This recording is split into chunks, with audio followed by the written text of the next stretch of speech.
Shalom, damai sejahtera bagi kita semua. Bertemu lagi kita dalam seri pengajaran firman Tuhan bersama dengan Yayasan Imamat Rajani. Sekarang saya berada di pusat Yayasan Imamat Rajani di Desa Kembe 1, Minahasa, Sulawesi Utara. Pada kesempatan ini kita akan mempelajari atau kita akan seri pengajaran firman Tuhan pada saat ini. Kita akan pelajari tentang dua pohon dan manusia. Dua pohon dan manusia ini kalau kita pelajari itu tidak lepas dari penciptaan awal. Kalau di dalam Alkitab kita akan mulaikan dari buku yang pertama di lembaran-lembaran awal di dalam Alkitab. Jadi di sini dalam mempelajari dua pohon dan manusia, tentunya ada satu sebab, jadi banyak pertanyaan mengapa ketika manusia itu diciptakan oleh Tuhan, terus mereka langsung ditempatkan di Taman Eden dan diperhadapkan kepada dua pohon. Karena di sini ada sebab dan akibat, Bapak Ibu Saudara. Sebab dan akibat ini terjadi kita lihat pada penciptaan awal itu, Allah menciptakan satu malaikat yang sempurna, yang kita kenal dengan Lucifer. Nah, kita lihat di sini Allah menciptakan dia. Semula adalah malaikat ciptaan Allah, Allah menciptakan Lucifer ini atau yang kita kenal dengan iblis, dia adalah malaikat yang sempurna. Jadi semula malaikat ciptaan Allah, sebelum Allah menciptakan bumi, Allah telah menciptakan Lucifer atau iblis yang kita kenal. Karena di dalam kitab Ayub, Ayub 38 ayat 4 dan sampai 7 mengatakan bahwa tak kala Allah meletakkan dasar bumi dan menetapkan ukurannya, di situ dikatakan anak-anak Allah atau malaikat bersorak-sorai. Hal ini membuktikan Allah telah menciptakan malaikat sebelum Ia menciptakan bumi.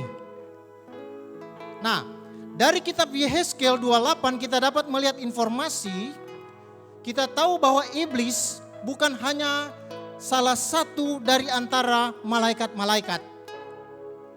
Ia bahkan penghulu malaikat yang tertinggi, kepala dari semua malaikat. Jadi di sini kita lihat dulu sebelum masuk kepada kenapa pertanyaan tadi manusia diperhadapkan kepada dua pohon ini. Di dalam Yehezkiel 28 ayat 15 mengatakan bahwa iblis dulunya tak bercela di dalam tingkah lakunya sejak penciptaannya.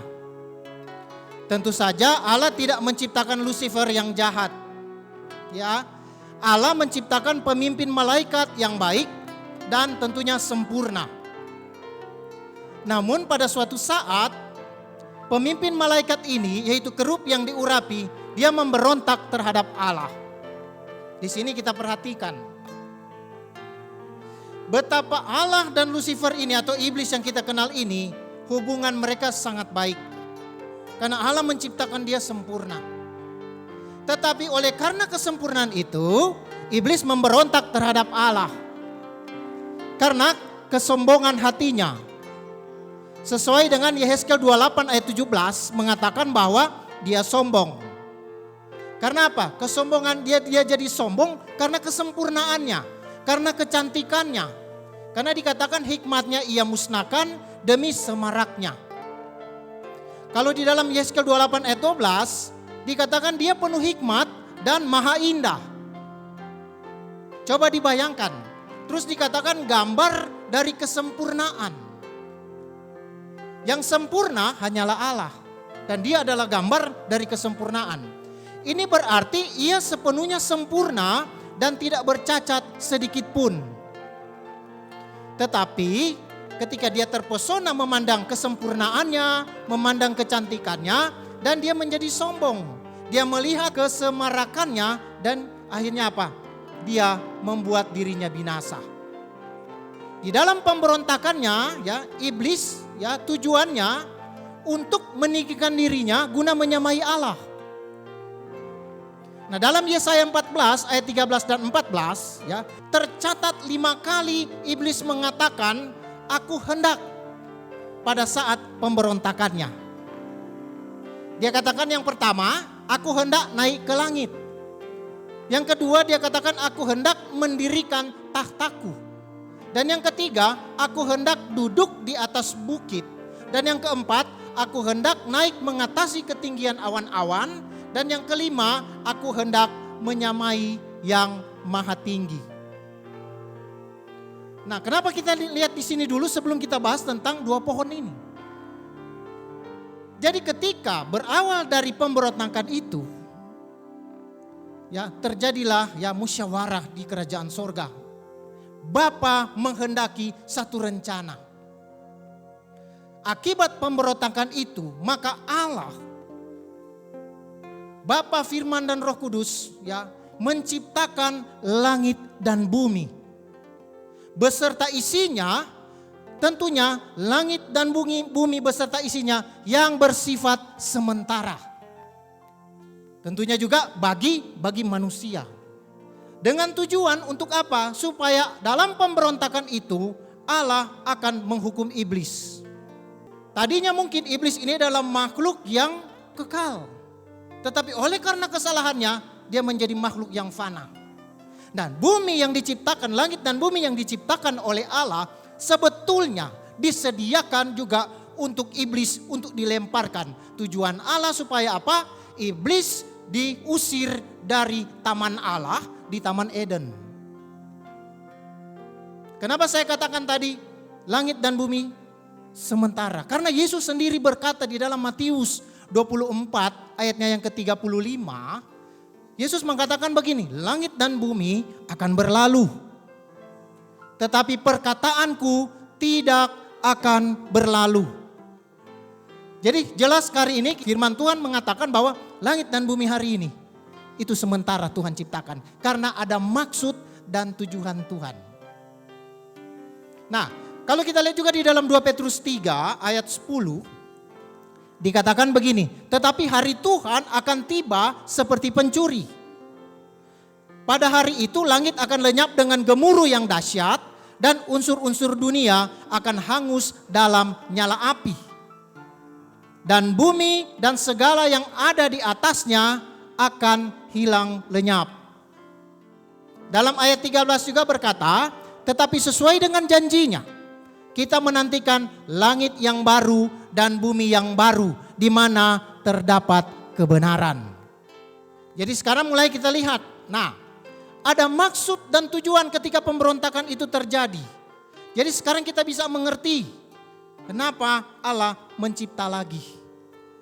Wahyu 20 ayat 11 juga berkata, lalu aku melihat suatu takhta putih yang besar dan Dia yang duduk di atasnya. Dari hadapannya lenyaplah bumi dan langit dan tidak ditemukan lagi tempatnya. Satu lagi ayat menyatakan bahwa ini adalah sementara. Wahyu 21 ayatnya yang pertama juga berkata, lalu aku melihat langit yang baru dan bumi yang baru. Sebab langit yang pertama dan bumi yang pertama telah berlalu dan laut pun tidak ada lagi. Nah, di dalam hal ini Allah datang untuk menghukum iblis tentunya dengan perjanjian-perjanjian. Kita masuk kepada perjanjian ini, kita kenal dengan dalam penciptaan itu perjanjian di Eden. Perjanjian di Eden itu, kita lihat di Eden itu ada 3 personal yang terlibat. Yaitu Allah, manusia, dan iblis. Atau yang kita kenal hayat, netral, dan maut. Taman Eden adalah taman Allah. Jadi saya katakan tadi, sebelum Allah menciptakan langit dan bumi, iblis lebih dulu diciptakan. Nah, kita lihat iblis ini diciptakan di mana dia. Jadi Taman Eden adalah taman Allah. Nah, sekarang kita lihat Lucifer atau iblis diciptakan di Taman Eden menurut Yehezkiel 28 ayat 13 dan 14. Coba kita perhatikan. Yehezkiel 28 ayat 13 berkata, engkau di Taman Eden, yaitu taman Allah, penuh segala batu permata yang berharga, yaspis merah, krisoles dan yaspis hijau, permata pirus, krisopras dan nefrit, lasurit, batu darah, dan malakit. Tempat tatahannya diperbuat dari emas dan disediakan pada hari penciptaanmu. Jadi dikatakan engkau di Taman Eden, ayat 14, kuberikan tempatmu dekat kerub yang berjaga, di gunung kudus Allah engkau berada dan berjalan-jalan di tengah batu-batu yang bercahaya-cahaya. Jadi kita tidak tahu Taman Eden ini ya, kalau menurut ayat ini Taman Eden tidak berasal dari bumi. Karena Taman Eden adalah taman Allah. Coba kita lihat lagi ya. Nah, sekarang kita lihat dulu manusia. Ketika terjadi pemberontakan maka Allah menciptakan langit dan bumi. Dan Allah juga menciptakan manusia. Tentunya penciptaan manusia ada tujuannya juga. Di dalam Kejadian 1 ayat 26 berkata, berfirmanlah Allah. Baiklah kita menjadikan manusia menurut gambar dan rupa kita, supaya mereka berkuasa atas ikan-ikan di laut dan burung-burung di udara dan atas ternak dan atas seluruh bumi dan atas segala binatang melata yang merayap di bumi. Maka Allah menciptakan manusia itu menurut gambarnya, menurut gambar Allah diciptakannya dia laki-laki dan perempuan, diciptakannya mereka. Nah, jadi ketika terjadi perjanjian ini ya, Tuhan mencipta manusia. Dan setelah menciptakan manusia, kita lihat dalam Kejadian 2, ayatnya yang ke-8. Selanjutnya, ada kata selanjutnya, jadi tidak berhenti.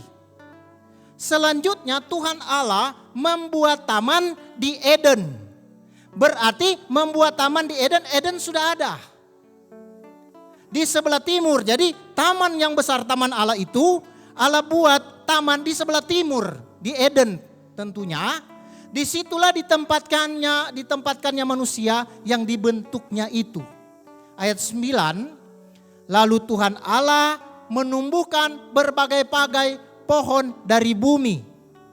Jadi kalau kita perhatikan ya, Taman Eden ini ya ditumbuhkan juga pohon-pohon yang dari bumi.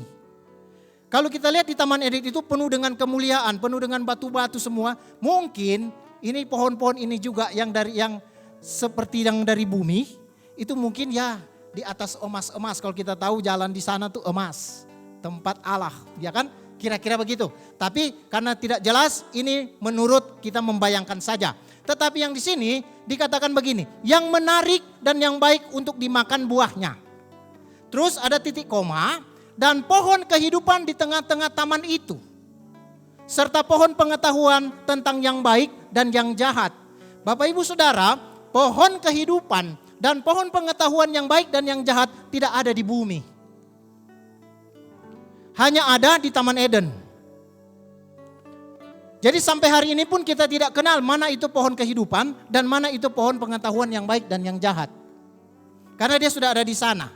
Terus kita lompat di ayat 15. Tuhan Allah mengambil manusia itu dan menempatkannya dalam Taman Eden untuk mengusahakan dan memelihara taman itu. Nah, sekarang kita lihat pohon. Pohon kehidupan mewakili atau melambangkan Allah sendiri sebagai hayat kita di dalam Kristus. Karena dalam Amsal 3 ayat 18 berkata, ia menjadi pohon kehidupan bagi orang yang memegangnya. Siapa yang berpegang padanya akan disebut berbahagia. Nah, dalam alam semesta hanya Allah sendiri sebagai sumber hidup. Mazmur 36 ayat 10 berkata, sebab padamu ada sumber hayat, di dalam terangmu kami melihat terang. Terus pohon pengetahuan yang baik dan yang jahat adalah mewakili iblis. Yang adalah sumber maut. Pohon ini mendatangkan kematian, sebab ia adalah sumber kematian itu. Karena kalau kita perhatikan di sini, Allah sangat mengerti akan ciptaannya. Allah sangat mengetahui keinginan daripada iblis. Setelah pemberontakannya, Allah tahu apa keinginan iblis. Itulah sebabnya Allah menurunkan perintah kepada manusia yang diciptakannya itu untuk diperhadapkan pada pohon pengetahuan yang baik dan yang jahat. Jadi dari awal tadi kita udah mengerti ada tujuannya dan Allah bikin perjanjian di Eden dan berbicara terlibat di situ antara Allah, Adam dan iblis. Lihat di dalam Kejadian 2 ayat yang ke-16. Coba perhatikan. Lalu Tuhan Allah memberi perintah ini kepada manusia. Semua pohon dalam taman ini boleh kau makan buahnya dengan bebas. Ayat 17. Tetapi pengetahuan tentang yang baik dan yang jahat itu janganlah kau makan buahnya pada hari, sebab pada hari engkau memakannya pastilah engkau mati. Perhatikan di sini objeknya ditunjukkan kepada pohon itu, kepada iblis. Karena dikatakan tetapi pohon pengetahuan tentang yang baik dan yang jahat itu berarti Allah menunjukkan kepada Adam objeknya, iblis. Ketika engkau makan pastilah engkau mati. Kalau kita lihat di sini ya, saya kurang setuju kalau waktu penciptaan mengatakan bahwa manusia diciptakan karena kehendak bebas. Ya, pada waktu itu manusia tidak diciptakan pada kehendak bebas. Karena apa? Manusia jatuh karena hasil bujukan daripada iblis. Selama tidak ada bujukan, selama tidak ada perintah, pasti manusia turut kepada Allah. Tetapi di sini ada tujuan tersendiri daripada Allah. Nanti hari ini ketika Yesus sudah menebus, baru kita mengenal kehendak bebas. Tetapi pada waktu itu belum. Karena apa? Allah tidak memberikan informasi kepada Adam latar belakang Lucifer ini kenapa. Mungkin kalau Adam sudah tahu Lucifer memberontak dan begini begitu, pasti dia tidak mau terbujuk. Tetapi Allah hanya memberikan perintah kepada Adam, jangan makan. Karena Allah mempunyai tujuan khusus di dalam hal ini. Karena dalam perintah itu, iblis merasa dia ingin menguasai. Maka dalam Roma 7 ayat 11 berkata, ketika turun perintah, ya, iblis tergoda.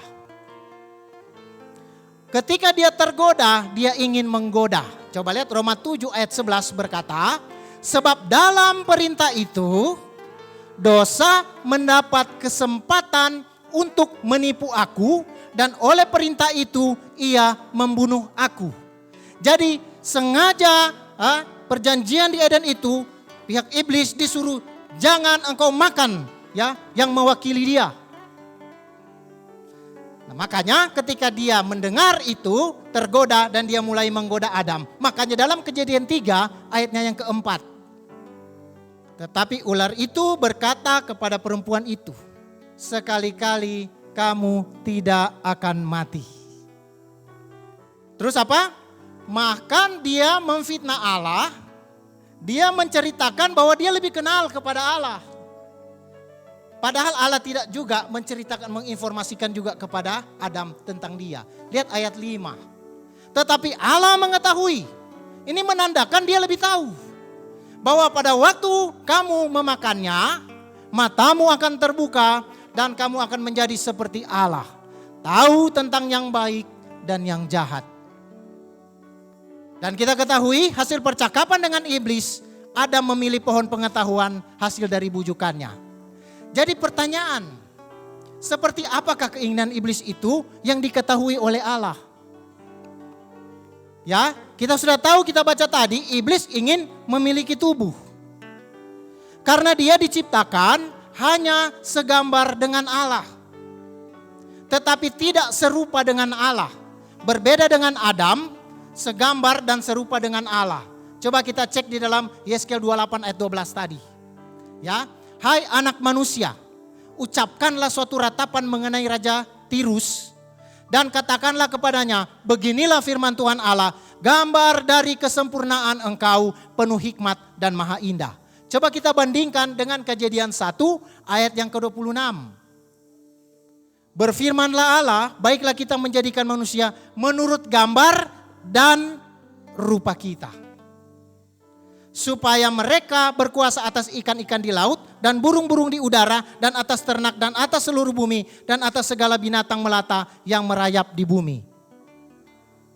Tubuh mempunyai kuasa. Iblis tidak memiliki tubuh. Dia menggunakan tubuh ular. Tetapi tubuh yang ciptakan adalah segambar dan rupa Allah, yaitu Yesus. Makanya segala di situ disuruh apa? Untuk berkuasa atas burung-burung di udara, ikan-ikan di laut, disuruh berkuasa atas seluruh bumi.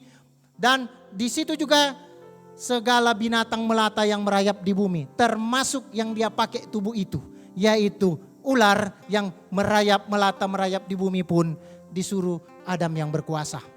Nah, iblis melihat bahwa di sorga Allah berkuasa di Taman Eden. Ya, iblis melihat bahwa sorga, ya, Allah berkuasa. Di Taman Eden juga tubuh berkuasa atas seluruh bumi. Makanya dia ingin menguasai tubuh manusia. Maksudnya di sini apa? Dia ingin menguasai tubuh, caranya apa? Tentunya larangan itu dia suruh untuk makan. Ada misi daripada iblis. Ketika Adam memakan buah pohon pengetahuan, maka ia menerima iblis ke dalam dirinya. Adam memakan buah dari pohon itu. Selanjutnya, karena buah itu mengandung kekuatan reproduksi. Adam merupakan tanah. Ketika ia makan buah pohon pengetahuan yang baik dan yang jahat, maka ia memakan iblis yang kemudian bertumbuh di dalamnya. Karena begini, buah ini persis dengan racun atau persis dengan virus COVID-19 sekarang ini. Virus ini sebelum masuk ke dalam tubuh tidak berbahaya. Virus ini sebelum masuk ke dalam tubuh dia tidak menguasai tubuh. Tetapi ketika dia masuk ke dalam tubuh, itu berbahaya bagi tubuh dan dia menguasai tubuh itu dan dia membunuh tubuh itu sampai mati. Begitu juga dengan buah pohon ini. Ketika dia masuk ke dalam tubuh Adam, makanya dia berkuasa atas tubuh itu dan dia menguasai tubuh itu dan tubuh itu menjadi binasa. Maut, karena firman Tuhan bilang pada waktu engkau memakannya pastilah engkau mati. Sekarang buah iblis sudah tertanam ya di dalam Adam. Seperti benih tertanam di dalam tanah, ya, karenanya iblis bertumbuh di dalam Adam dan menjadi bagiannya. Jadi Anda tahu sekarang bahwa kejatuhan manusia bukan hanya perbuatan yang melawan Allah. Bahkan lebih daripada itu, manusia menerima iblis ke dalam dirinya. Ini yang berbahaya. Kita perhatikan di sini. Sekarang iblis dan manusia telah menyatu. Dan iblis tidak lagi di luar manusia, tetapi dia di dalam manusia. Jadi pertanyaan, banyak orang bertanya, menyerang iman Kristen, menyerang iman kita, apakah ada unsur kesengajaan dari Allah, ya? Sehingga Allah membiarkan manusia dibujuk oleh iblis memakan buah terlarang. Terus bagaimana sikap kita? Bela diri atau berdiplomasi?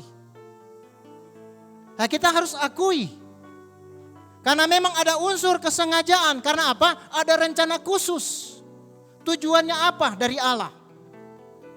Karena Tuhan mau menangkap dan memenjarakan iblis melalui tubuh Adam.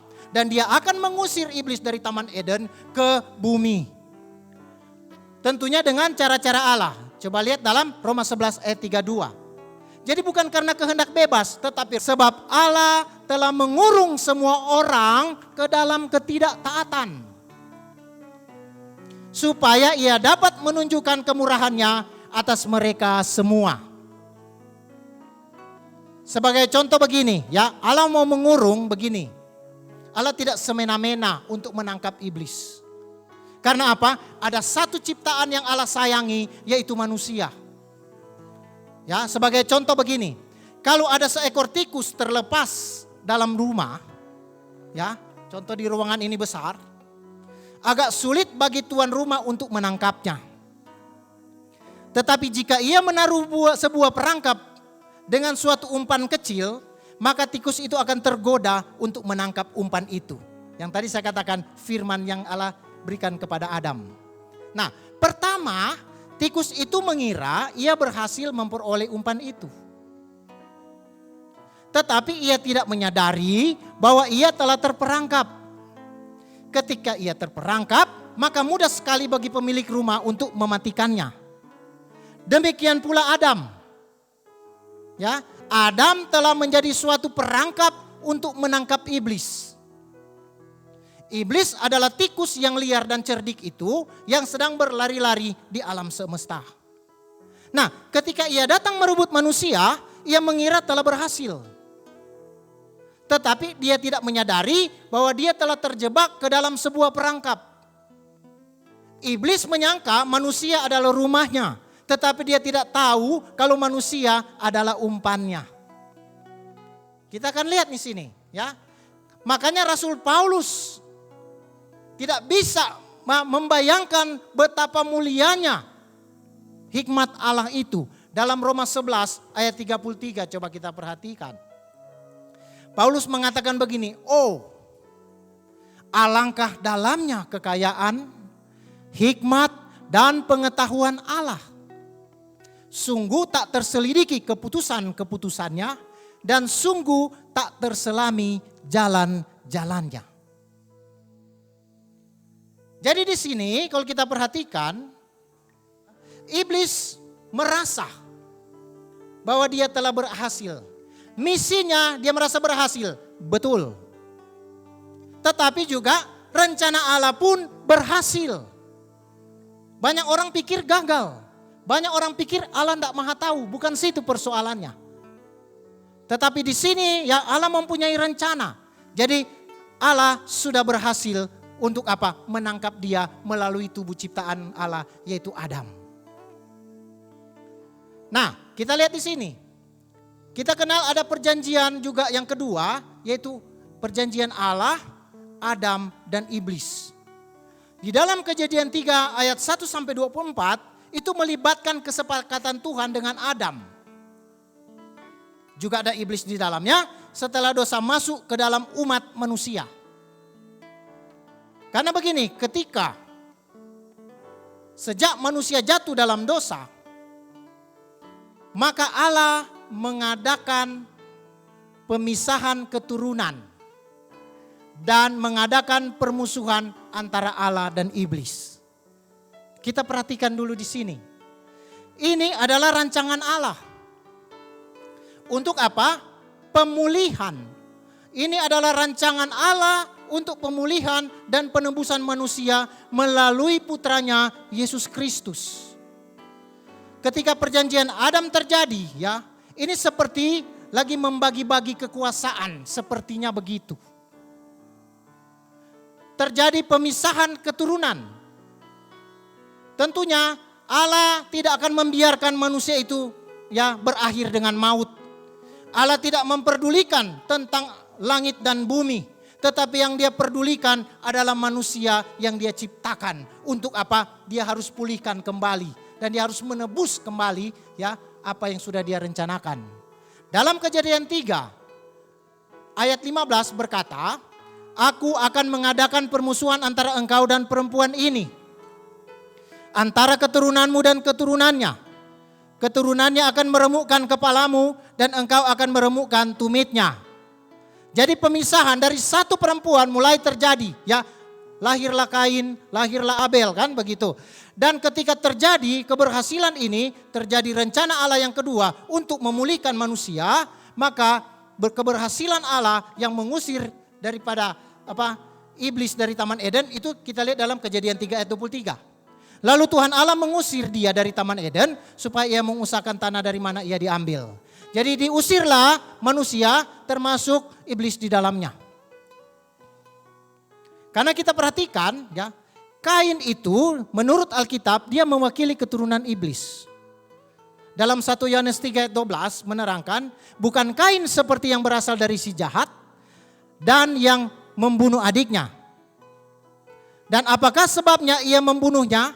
Sebab segala perbuatan yang jahat dan perbuatan adiknya benar. Terus kita lihat keturunan yang kedua yang dipisahkan ya, dipisahkan itu mulai dari Set. Set mewakili keturunan anak Allah. Jadi kalau di dalam kitab Kejadian, Kain itu diterangkan di dalam Kejadian 4 ya, anak iblis. Tetapi Set dalam Kejadian 5. Kita lihat dalam Kejadian 5 ayat 3. Dikatakan begini, Set mewakili keturunan anak Allah. Setelah Adam hidup 130 tahun, Ia memperanakkan seorang laki-laki menurut rupa dan gambarnya. Lalu memberi nama Set kepadanya.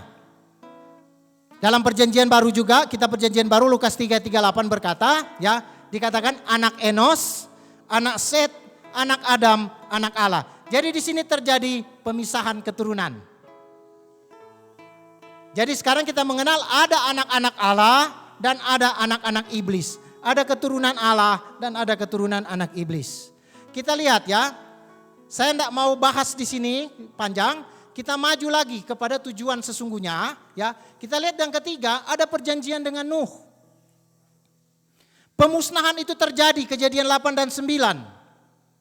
Di mana Tuhan membuat kesepakatan dengan Nuh yang secara harafiah memulai umat manusia sekali lagi. Kita tahu setelah pemusnahan manusia oleh air bah, itu yang tersisa hanya Nuh dan keluarganya. Nuh, istrinya, ketiga anaknya dan menantunya dari istri daripada tiga anaknya. Nah, dalam Roma pasal 5 ayat 12. Kenapa kejahatan itu tidak berhenti? Padahal orang bertanya, kan kalau sudah anak Allah kenapa masih bisa juga terjadi pemberontakan? Kita harus lihat. Kenapa setelah pemusnahan manusia oleh air bah, kok kenapa katanya masih ada kejahatan? Padahal kan yang diselamatkan anak Allah keturunannya. Memang betul keturunan anak Allah, tetapi konsekuensi dari perintah Allah pada kalau Adam dalam keturunannya, siapapun dia, mau keturunan yang sudah dipisahkan menjadi anak Allah, namanya tetap daging, dia tetap akan kena yang namanya maut dan kejahatan. Karena dalam Roma 5 ayat 12 berkata, sebab itu sama seperti dosa telah masuk ke dalam dunia oleh satu orang, dan oleh dosa itu juga maut. Demikianlah maut itu telah menjalar kepada semua orang. Karena semua orang telah berbuat dosa.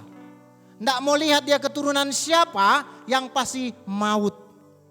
Ini jelas ya, jadi kita bisa menjawab kalau sudah ya ditanyakan seperti itu. Kadang-kadang kita terlalu takut untuk menyatakan rencana Allah. Nah, yang keempat kita perhatikan di sini. Ada satu perjanjian lagi, yaitu perjanjian Abraham.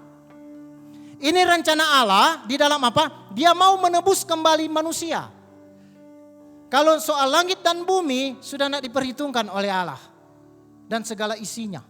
Tetapi yang Tuhan perhatikan sekarang adalah manusia. Dalam Kejadian 15 dan 17 coba perhatikan, itu janji terhadap keturunan. Dan ada perjanjian darah di situ. Di dalam Galatia 3 ayat 16 berkata, adapun kepada Abraham diucapkan segala janji itu, dan kepada keturunannya. Tidak dikatakan kepada keturunan-keturunannya. Cuma satu. Seolah-olah dimaksud banyak orang, tetapi hanya satu orang, dan kepada keturunanmu, yaitu Kristus. Itu dalam perjanjian Abraham. Ya, nanti kita bisa baca itu semua, dan kita lihat maju lagi dalam perjanjian dengan Musa. Perjanjian dengan Musa itu kita bisa lihat dalam Keluaran 20 dan 40. Di mana Tuhan, antara Tuhan dan bangsa Israel. Tuhan memilih satu keluarga mulai dari Abraham dan seterusnya. Karena apa? Turunan itu. Tuhan memperhatikan keturunannya dia. Untuk menebus manusia. Nah, kita lihat di sini. Memperkenalkan cara penebusan dosa. Allah mulai memperkenalkan cara penebusan dosa manusia. Cara menebus kembali kejatuhan manusia. Cara menyelamatkan manusia dari maut. Melalui apa? Ada korban pengganti dalam penyelamatan umat manusia. Yang tentunya pada waktu dengan Musa ada terjadi penyelamatan setiap tahun mereka bikin upacara. Yang kita kenal adalah hukum Taurat dan kemah suci atau tabernakel.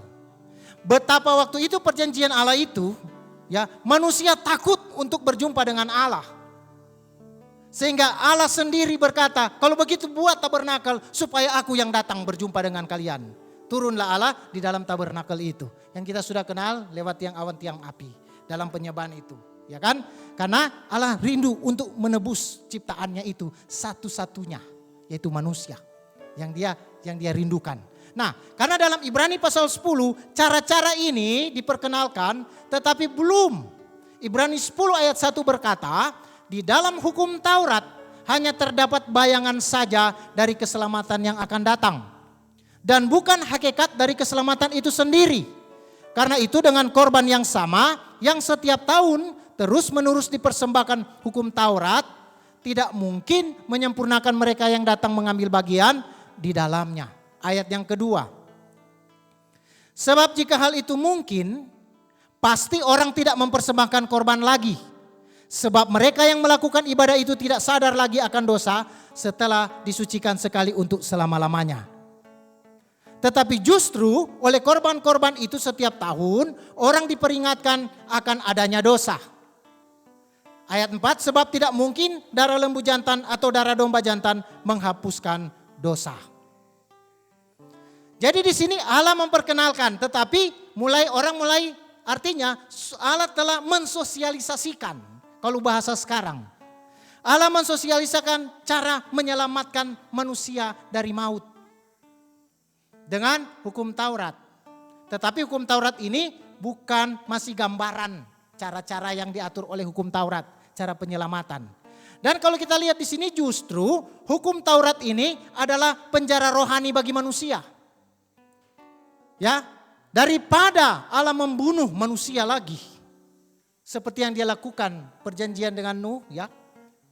Tetapi dia tidak lagi mau membunuh, tetapi dia mau menyelamatkan daripada bunuh, lebih baik penjarakan mereka dalam hukum Taurat.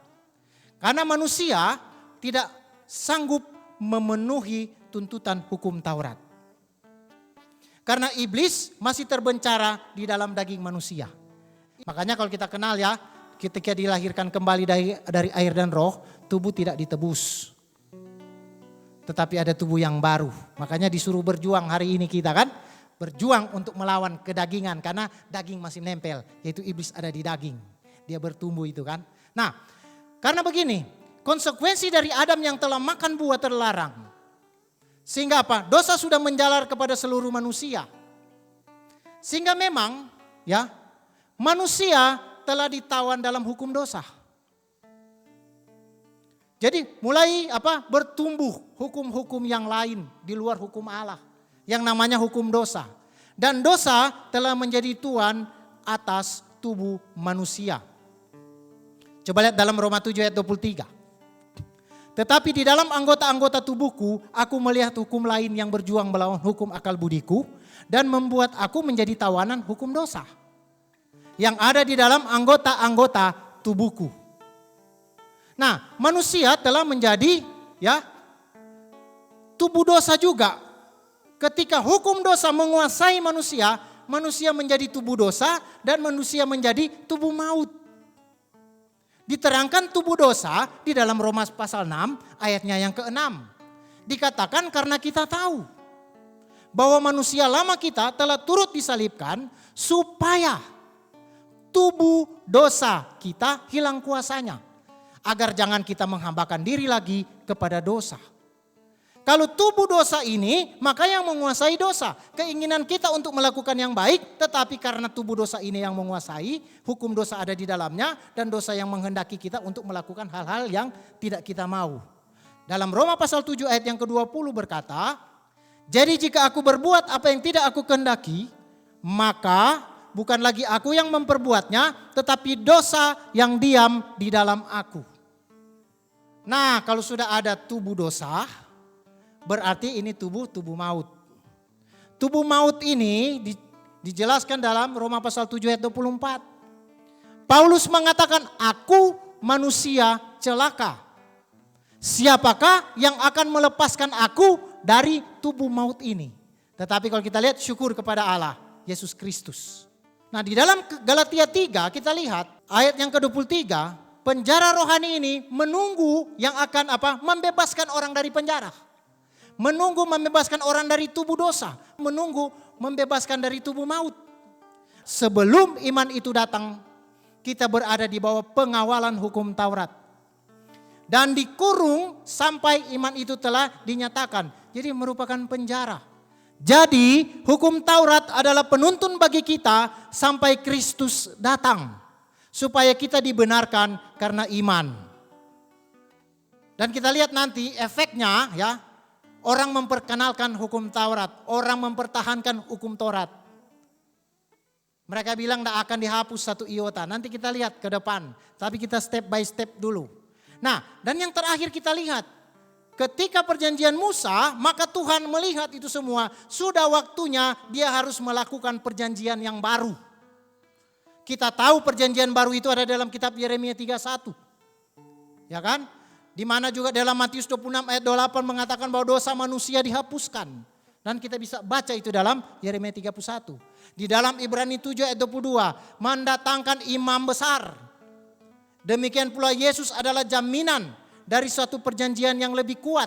Jadi ada perjanjian yang lebih sempurna, Yesus itulah perjanjian yang lebih kuat.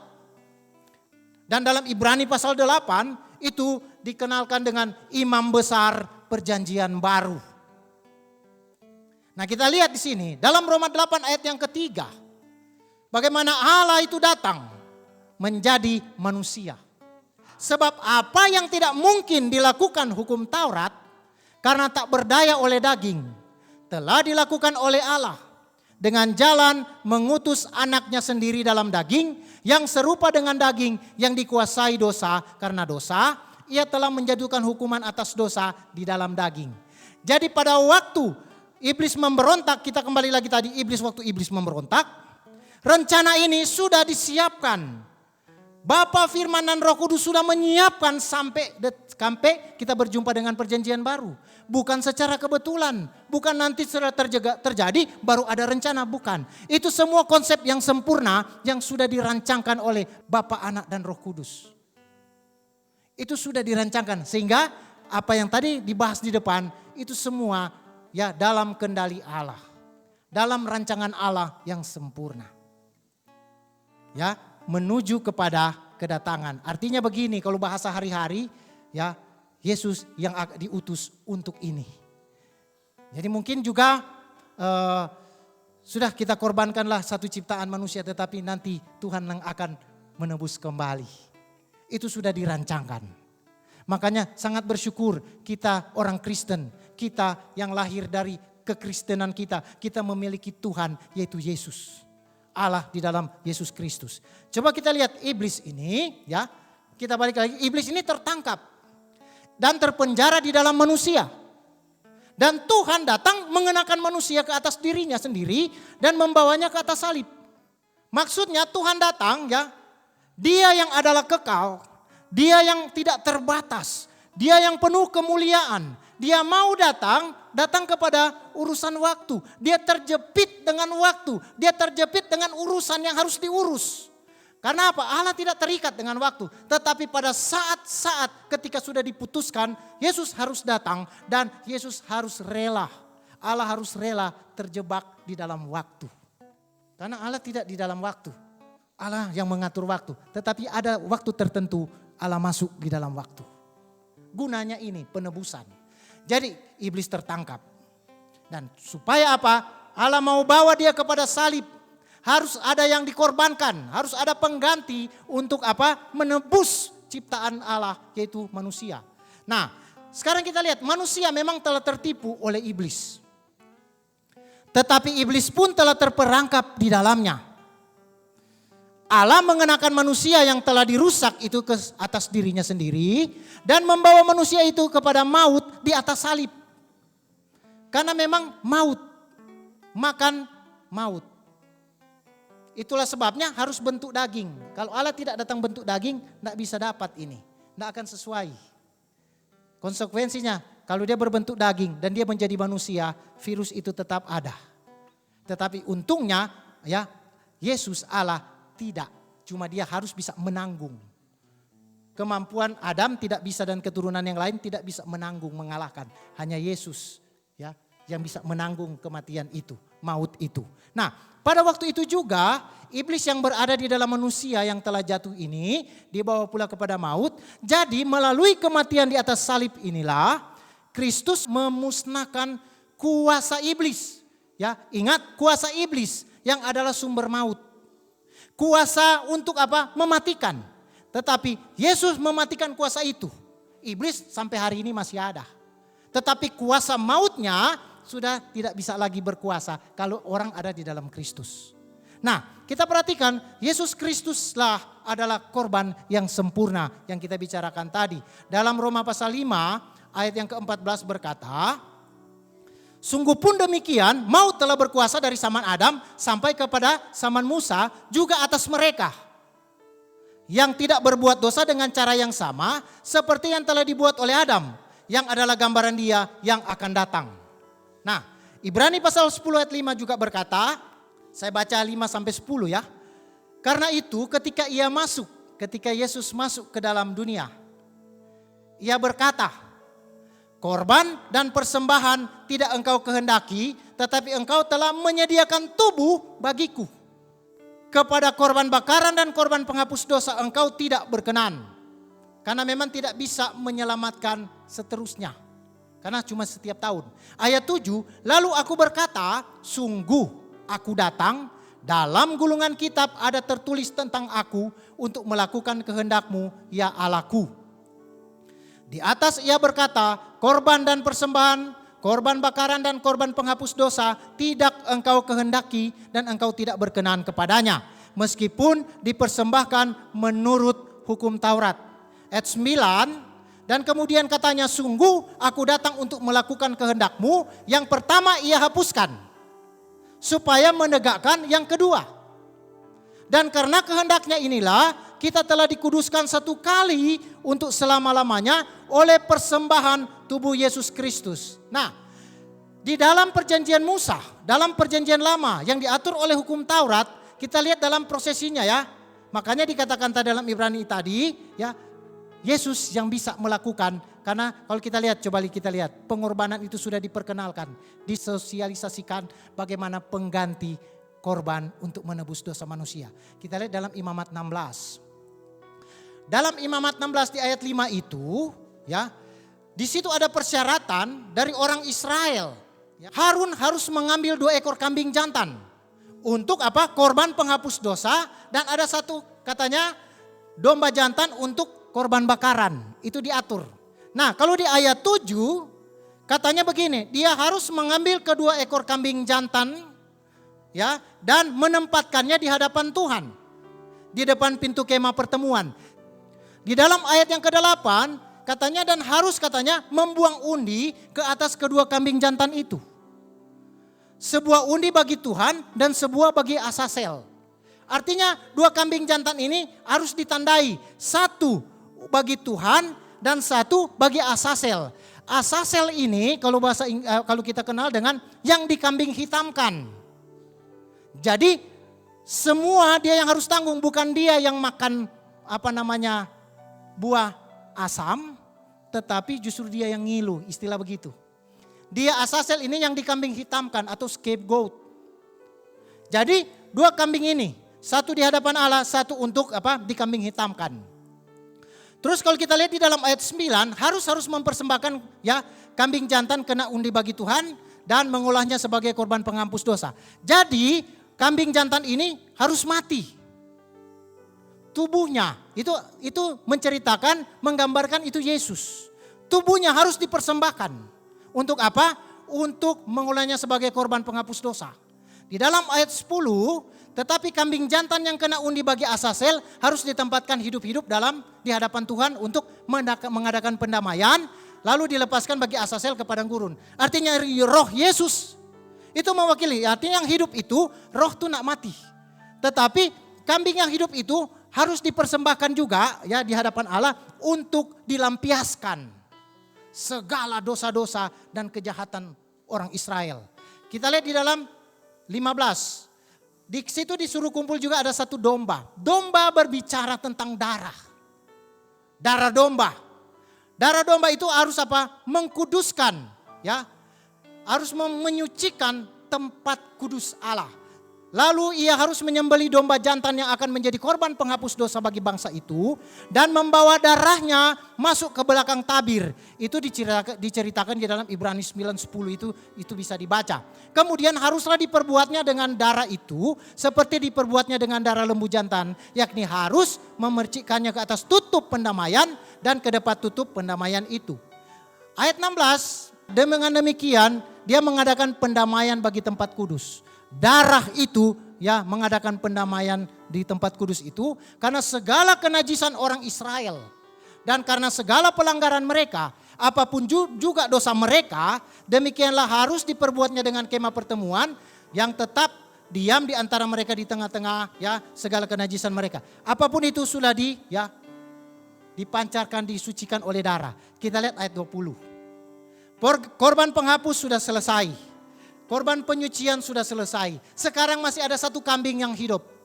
Setelah selesai mengadakan pendamaian bagi tempat kudus dan kemah pertemuan serta mezbah, Harun atau ia harus mempersembahkan kambing jantan yang masih hidup itu. Melambangkan roh Yesus masih hidup. Ayat 21. Dan Harun harus meletakkan kedua tangannya. Jadi diletakkan kedua tangannya di atas kambing jantan yang masih hidup itu. Ya, di atas kepala kambing jantan itu, ya imam besar Harun harus mengakui di atas kepala kambing itu segala kesalahan orang Israel dan segala pelanggaran mereka. Apapun juga dosa mereka. Ia harus menanggungkan semuanya itu ke atas kepala kambing jantan itu dan kemudian melepaskannya ke padang gurun dengan perantaran seseorang yang sudah siap sedia untuk itu. Ingat, melepaskannya ke padang gurun itu melambangkan seperti neraka. Tidak ada kehidupan di dalamnya. Dan tidak ada orang mau hidup di padang gurun. Ayat 22, demikianlah kambing jantan itu harus mengangkut segala kesalahan Israel ke tanah yang tandus dan kambing itu harus dilepaskan di padang gurun. Dan Yesus mengangkut segala kesalahan manusia. Dan Yesus dilepaskan karena maut harus dibawa kepada neraka. Ini yang Allah telah sosialisasikan kepada waktu itu kepada mereka dan kepada kita juga. Jadi kalau kita masih mempertahankan perjanjian yang lama sedangkan perjanjian baru sudah ada, itu rugi sendiri. Karena begini, dalam Yesaya 53 kan jelas. Ayat 4 berkata, tetapi sesungguhnya penyakit kita lah yang ditanggungnya. Dan kesengsaraan kita yang dipikulnya. Padahal kita mengira dia kena tulah, dipukul dan ditindas Allah. Ayat 5, tetapi dia tertikam oleh karena pemberontakan kita. Dia diremukan oleh karena kejahatan kita. Ganjaran yang mendatangkan keselamatan bagi kita ditimpakan kepadanya. Dan oleh bilur-bilurnya kita menjadi sembuh. Ayat 6, kita sekalian sesat seperti domba. Masing-masing kita mengambil jalannya sendiri. Tetapi Tuhan telah menimpakan kepadanya kejahatan kita sekalian. Ayat 7, dan dia dianiaya tetapi dia membiarkan diri ditindas dan tidak membuka mulutnya seperti anak domba yang dibawa ke pembantaian. Seperti induk domba yang keluh di depan orang-orang yang menggunting bulunya, ia tidak membuka mulutnya. Ayat 8, sesudah penahanan dan hukuman ia terambil dan tentang nasibnya siapakah yang memikirkannya? Sungguh dikatakan begitu, ia terputus dari negeri orang-orang hidup seperti tadi Asasel itu terputus. Nah ada lagi, dia dilepaskan di padang gurun.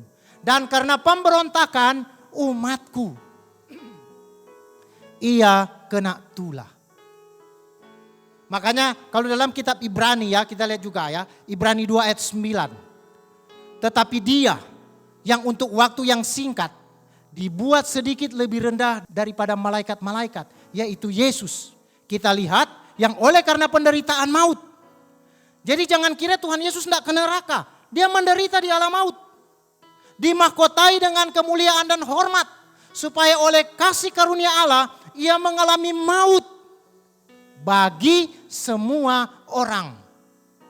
Artinya Tuhan mengatakan kita ini yang sudah ditebus gak usah lagi ke sana. Cukup Tuhan yang sudah menyelesaikan di alam maut. Bodohnya kita ada yang ke sana. Yesus sudah gantikan maut itu. Dan Yesus telah mengalahkan kuasa maut. Yesus telah mengalahkan kuasa maut. Jadi di sini Bapak Ibu Saudara, Yesus telah menyelesaikan tugas Bapa. Sejak Kejadian 3 ayat 15 sampai dengan Yohanes 19 ayat 30 dikatakan sudah selesai. Iblis telah dijatuhi hukuman. Ingat, Yesus telah menyelesaikan kalau kita lihat dalam perjanjian baru. Dan iblis telah dijatuhi hukuman. Pohon pengetahuan yang baik dan yang jahat telah dicabut dari Taman Eden. Tetapi faktanya belum dimasukkan ke neraka untuk dibakar. Tetapi dia sudah dicabut. Kuasanya sudah dikalahkan. Karena apa? Iblis masih hidup di dalam daging kita. Tetapi maut sudah tidak berkuasa lagi atas kita.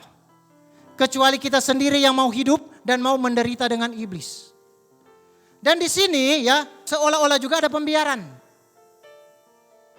Kesempatan terakhir iblis ya untuk melancarkan tipuannya lagi. Dengan cara membohongi orang untuk tidak mempercayai pengorbanan Yesus Kristus di kayu salib. Dan sekarang ini Bapak Ibu Saudara, hanya ada dua kelompok orang dan ada dua hukum Tuhan. Memang ya, kelompok orang perjanjian lama dan kelompok orang perjanjian baru. Ada hukum Taurat dan sekarang ada hukum Kristus. Tinggal disuruh memilih. Tapi banyak hari ini tidak pernah mau mengakui bahwa Yesus sudah menderita dan sudah melarang kita untuk kita ke neraka. Yang tadinya ya musuh manusia adalah maut. Yesus ya dalam perjanjian ada pertukaran musuh. Yang tadinya musuh manusia adalah maut dan musuh Tuhan adalah iblis, ditukar hari ini. Yang tadinya musuh manusia maut, Yesus ditukar Yesus yang mengalahkan maut. Yang tadinya musuh iblis adalah Allah, sekarang manusia ya musuh iblis. Ini yang harus kita kalahkan. Nah, begini, orang-orang perjanjian lama, mereka beribadah kepada Tuhan Yesus hari ini. Tetapi mereka tidak mau melakukan perjanjian baru. Mereka menolak hukum Kristus. Untuk apa? Untuk dilahirkan kembali, untuk diciptakan kembali dari baptisan Yesus Kristus. Yaitu dilahirkan dari air dan Roh Kudus. Mereka pikir cukup dengan mengaku. Cukup jadi orang Kristen. Tidak. Karena apa? Ada satu perintah di dalam Roma pasal 7. Mereka ya yang tidak mau dilahirkan kembali dari air dan Roh Kudus. Atau yang kita kenal dengan baptisan Yesus Kristus. Dikatakan mereka bukan milik Kristus. Sekalipun ngaku-ngaku. Sekalipun menyembah kepada Yesus, mereka bukan milik Kristus dan mereka akan dihakimi oleh hukum Taurat. Mari kita lihat ya, perhatikan Roma pasal 7 ayat yang pertama. Ya, pelan-pelan kita lihat. Apakah kamu tidak tahu, saudara-saudara? Sebab aku berbicara kepada mereka yang mengetahui hukum, bahwa hukum berkuasa atas seseorang selama orang itu hidup. Benar kan? Hukum berbicara. Ayat 2, sebab seorang istri terikat oleh hukum kepada suaminya selama suaminya itu hidup. Akan tetapi apabila suaminya itu mati, bebaslah ia dari hukum yang mengikatnya kepada suaminya itu. Inilah Rasul Paulus pakai analogi suami istri ya jasmania. Tetapi kita lihat, dikatakan jadi selama suaminya hidup, ayat 3, ia dianggap berzina kalau ia menjadi istri laki-laki lain. Tetapi jika suaminya telah mati, ia bebas dari hukum. Sehingga ia bukan berzina kalau ia menjadi istri laki-laki lain. Apa yang dimaksud di sini? Kalau dia tidak mengakui kematian Yesus Kristus, kalau dia tidak mau mengakui baptisan air dan roh, dia menolak baptisan itu karena dalam Markus 10 ayat 38 Yesus begini berkata, tetapi kata Yesus kepada mereka, kamu tidak tahu apa yang kamu minta. Mereka minta sorga juga bisa hari ini. Minta kemuliaan, minta keselamatan, tunggu dulu. Dapatkah kamu meminum cawan yang harus kuminum dan dibaptis dengan baptisan yang harus kuterima? Ayat 39 jawab mereka, kami dapat. Yesus berkata kepada mereka, memang kamu akan meminum cawan yang harus kuminum dan akan dibaptis dengan baptisan yang harus ku terima. Baptisan kematian. Jadi kalau orang tidak mau dilahirkan, baptisan kematian, itu mereka tidak akan menerima dan tidak mengakui bahwa Yesus telah menebus. Karena dalam Kolose 2 ayat yang ke-12 dikatakan begini, karena dengan Dia kamu dikuburkan dalam baptisan, dan di dalam Dia kamu turut dibangkitkan juga oleh kepercayaanmu kepada kerja kuasa Allah. Kuasa kebangkitan ini yang kita harus lihat. Yang telah membangkitkan Dia dari orang mati. Kita pun sudah mati karena dosa. Tetapi ketika kita mengakui Yesus, kita mau dibaptis, lahirkan kembali, maka kita dibangkitkan bersama-sama dengan Dia. Dan hukum Taurat tidak akan menghakimi kita. Efesus 2 ayat 15. Sebab dengan matinya sebagai manusia, Ia telah membatalkan hukum Taurat dengan segala perintah dan ketentuannya. Untuk menciptakan keduanya menjadi satu manusia baru di dalam dirinya, dan dengan itu mengadakan damai sejahtera. Jadi kalau dia tidak mengakui, ya, maka dia kuasa ini tidak berlaku. Artinya dalam wasiat pun tidak berlaku. Makanya kalau dia akui, maka Roma 7 ayat 4 berlaku atas mereka. Mengakui Yesus. Sebab itu saudara-saudaraku, kamu juga telah mati bagi hukum Taurat oleh tubuh Kristus, supaya kamu menjadi milik orang lain. Ya, milik orang lain, yaitu milik Dia yang telah dibangkitkan dari antara orang mati agar kita berbuah bagi Allah. Firman Tuhan berkata, kita ini buatan Allah, diciptakan di dalam Kristus Yesus. Jadi percuma kalau Anda menolak banyak pengajaran, ya. Dari tempat ini juga diajarkan tentang arti kelahiran kembali. Dan itu harus Anda miliki. Percuma sudah menyembah, ya, tapi menolak baptisan dan menolak dilahirkan kembali dari air dan Roh Kudus. Baca baik-baik Roma pasal 7 ayat 1 sampai yang ketiga itu atau yang keempat. Mereka hanya pakai Roma 8 ayat 1 mengatakan begini, ya, ini bisa berlaku kecuali. Roma 8 ayat 1 berkata, demikianlah sekarang tidak ada penghukuman bagi mereka yang ada di dalam Kristus Yesus. Dengan catatan melakukan perintah hukum, ya, hukum Kristus. Melaksanakan kelahiran kembali. Makanya ada di dalam. Tetapi kalau Anda menolak, Anda di luar. Itu cara iman kita menerima Yesus. Tetapi mereka pikir dengan percaya beribadah, menyembah Dia, sudah. Kalau kita ada di dalam Kristus Yesus, tidak akan mengalami penghukuman. Salah. Kalau Anda masih melakukan dosa, Anda tidak di dalam Kristus. Anda masih hidup, maksud saya, Anda masih senang hidup dalam dosa. Karena Galatia 5 ayat 24, kalau Anda adalah milik Kristus, apa yang terjadi? Barang siapa menjadi milik Kristus Yesus, Ia telah menyalibkan daging dengan segala hawa nafsu dan keinginannya. Ini jelas. Jadi Bapak Ibu Saudara, bukan lagi waktu kita untuk baku ambe, berdebat tentang satu nama yang benar ini, nama yang itu salah. Kita bukan itu poinnya daripada yang kita bahas hari ini. Bukan nama itu, bukan. Karena nanti juga dalam Wahyu 3 ayat 12 juga, itu nama itu pun nama Allah yang sementara hari ini yang kita sebut. Dan juga diproklamirkan nama Yahweh dan nama-nama lain. Di dalam Wahyu 3 ayat 12, nama itu juga nanti, ya, ada nama Allahku yang baru, kata Tuhan. Jadi bukan itu intinya. Tetapi bagaimana kita dilahirkan di dalam Kristus, dibaptis di dalam Kristus. Dengan apa? Ada kuasa kematian, ada kuasa kebangkitan. Karena kalau kita dibaptis, hanya dua nama yang disebut. Nama yang dibaptis dan di dalam nama yang membaptis. Yesus Kristus. Aku membaptis engkau. Roni, aku membaptis engkau. Di dalam nama Bapa, Anak, dan Roh Kudus, dalam nama Tuhan Yesus Kristus. Dengan cara apa? Menyalibkan, mati, dan bangkit dalam air. Itu. Jadi mati dan bangkit dengan Kristus. Bukan dengan cara-cara organisasi atau apapun. Sayang Bapak Ibu Saudara. Roma 6 ayat 3 diawali dengan atau tidak tahukah kamu.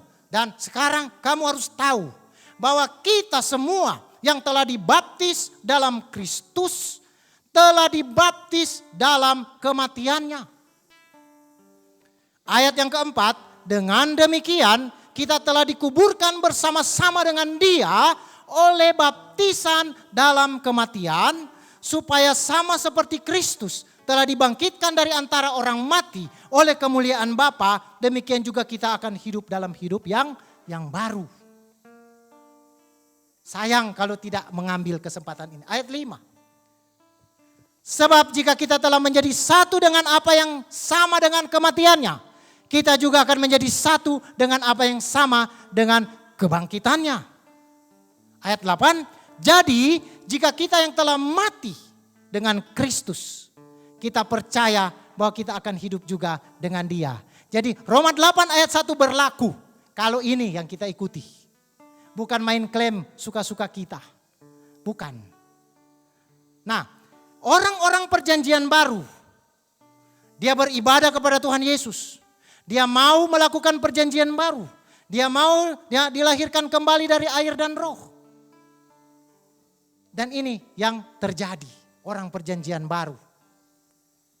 1 Korintus 15 ayat 22 berkata, karena sama seperti semua orang mati dalam persekutuan dengan Adam, demikian pula semua orang akan dihidupkan kembali dalam persekutuan dengan Kristus.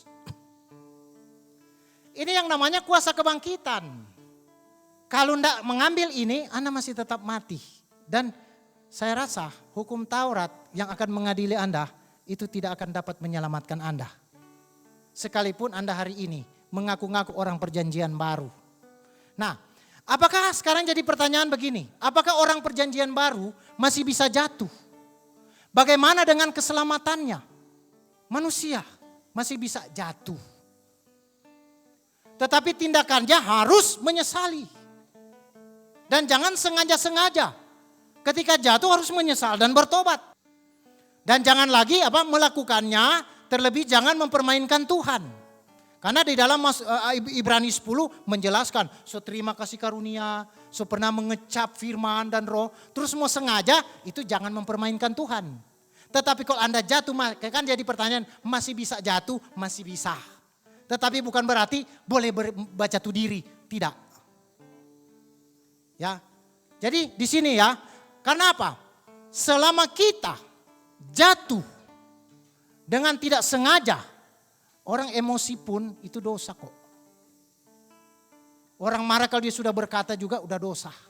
Marah-marah itu sudah membunuh manusia, mencaci maki kan begitu. Nah, tetapi di sini selama kita tidak jatuh pada dosa yang mendatangkan maut. Memang semua dosa akibatnya maut, ya. Upah dosa adalah maut. Tetapi jangan sampai ketika kita sudah jatuh dalam dosa, terus kita tidak bisa minta ampun lagi. Nanti dapat upah ya maut. Maksudnya di sini ya kaitan dengan orang perjanjian lama, jangan sampai Anda menolak roh kasih karunia. Jangan sampai Anda menolak dan menghujat roh kasih karunia yang kita kenal dengan Roh Kudus. Berarti itu sudah mendatangkan maut. Dalam 1 Yohanes 5 itu diterangkan oleh Yohanes bahwa tidak usah berdoa pada orang. Dorang so pilih, dorang pejalang. Tetapi kalau kita masih jatuh, ya apalagi orang benar jatuh, ya itu masih bisa. Ya, jadi dikatakan masih bisa kita jatuh, tetapi kuasa maut tidak berkuasa lagi atas kita. Kita cepat minta ampun dan kita bertobat kepada Tuhan. Nah, di sini itulah sebabnya iblis takut akan salib. Ya. Dan itulah sebabnya Tuhan menyuruh kita memikul salib setiap hari. Salib merupakan senjata satu-satunya bagi kita untuk menaklukkan iblis. Maksudnya begini, bila daging kita menjauhi salib, iblis akan hidup lagi dalam daging. Makanya salibkan. Ya. Dalam Roma pasal 5 ayat 10. Sebab jikalau kita ketika masih seteru diperdamaikan dengan Allah oleh kematian anaknya, lebih-lebih kita yang sekarang telah diperdamaikan pasti akan diselamatkan oleh hidupnya. Nah, Yesus mengajarkan salibkan daging itu. Dan saya akan tutup di sini. Ya. Di dalam kenapa manusia ketika diciptakan tadi ya, diperhadapkan kepada dua pohon, itu berbicara tentang apa? Ada penciptaan, ada pemberontakan, ada penciptaan, dan ada penebusan. Jadi supaya kita jelas, kita mengerti aturan ini. Kita lihat 1 Petrus 1 ayatnya yang ketiga. Terpujilah Allah dan Bapa Tuhan kita Yesus Kristus, yang karena rahmat-Nya yang besar telah melahirkan kita kembali oleh kebangkitan Yesus Kristus dari antara orang mati kepada suatu hidup yang penuh pengharapan. Dalam Efesus 2 ayat 4 sampai yang ke-6, tetapi Allah yang kaya dengan rahmat, oleh karena kasih-Nya yang besar yang dilimpahkannya kepada kita, ayat 5, telah menghidupkan kita bersama-sama dengan Kristus, sekalipun kita telah mati oleh kesalahan-kesalahan kita, oleh kasih karunia kamu diselamatkan.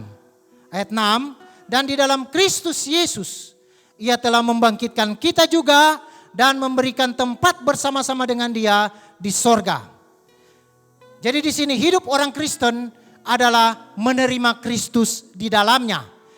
Hidup oleh Kristus dan senantiasa meletakkan daging dengan iblis ke dalam maut, yaitu dalam kematian. Jadi nanti pada satu saat nanti yang akan kita ketemu lagi di Taman Eden atau di Taman Firdaus hanya pohon kehidupan. Tidak kita jumpai lagi pohon pengetahuan yang baik dan yang jahat. Amin.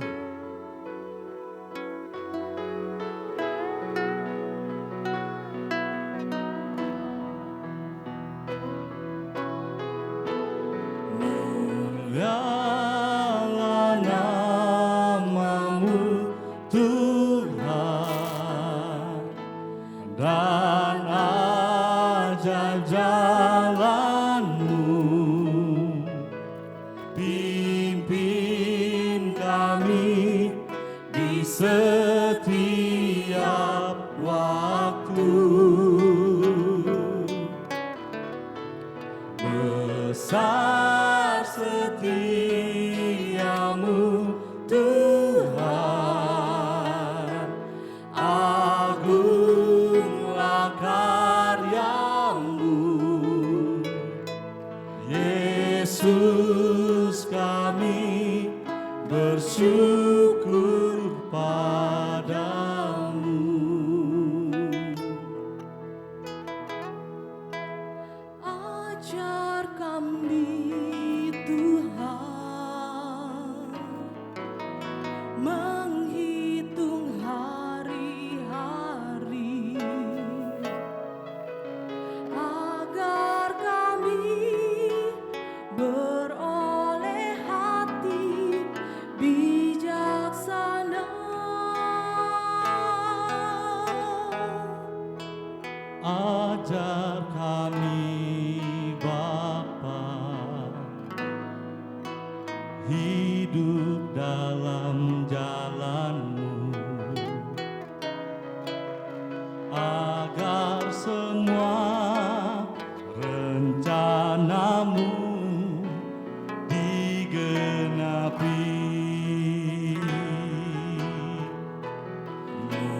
Mulialah nama-Mu Tuhan, dan ajaib jalan-Mu. Pimpin kami di setiap waktu. Besar setiamu Tuhan, agunglah karya-Mu. Yesus, kami bersyukur padamu.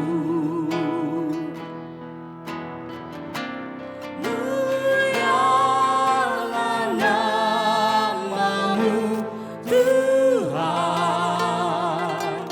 dan ajaib jalan-Mu.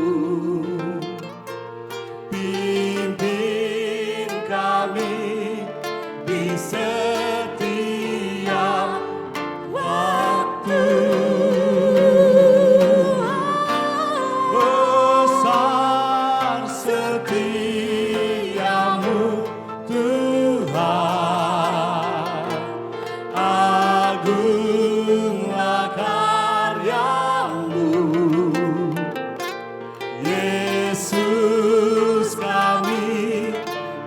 bersyukur padamu.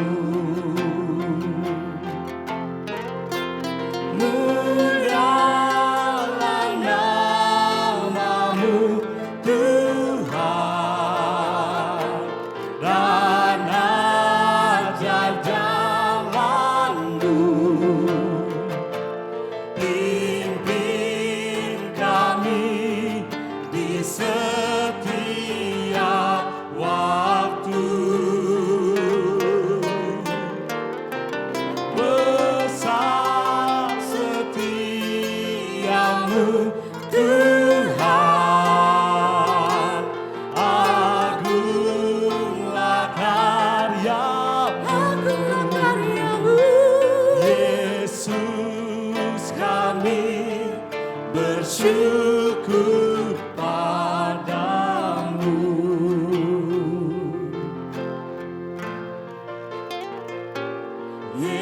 Yesus, kami bersyukur padamu.